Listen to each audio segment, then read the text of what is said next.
જ્ઞાનપ્રકાશ સ્વામીએ જલારામ બાપા વિશે ટિપ્પણી બાદ રઘુવંશી સમાજ, જલારામ બાપાના ભક્તો અને ગ્રામજનોમાં આક્રોશ હતો. તો સ્વામીએ વિડીયો બનાવીને માફી માંગ્યા બાદ પણ આક્રોશ યથાવત રહેતા હવે સ્વામી જ્ઞાનપ્રકાશ સ્વામીએ જલારામ બાપાના મંદિરે આવી માફી માંગી છે. લોકોની માંગ હતી કે સ્વામી વીરપુર આવી માફી માંગે, ત્યારે આજરોજ જ્ઞાનપ્રકાશ સ્વામીને પોલીસના ચુસ્ત બંદોબસ્ત સાથે વીરપુર લવાયા હતા.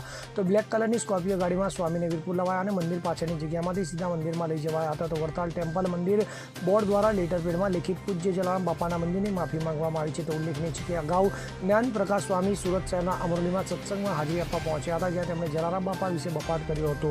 તો જ્ઞાનપ્રકાશ સ્વામીના નિવેદનને લઈને જલારામ બાપાના ભક્તોમાં રોષ ભભૂક્યો છે. તેમનો વિડીયો વાયરલ થતાં રઘુવંશી સમાજે જ્ઞાનપ્રકાશ સ્વામી સામે રોષ વ્યક્ત કરી વિરોધ નોંધાવ્યો હતો. જોકે વિવાદ વકરતા જ્ઞાનપ્રકાશ સ્વામીએ અન્ય એક વિડીયો શેર કરી માફી માંગી હતી, પરંતુ આ વિવાદ શાંત થવાનું નામ લેતો ન હતો.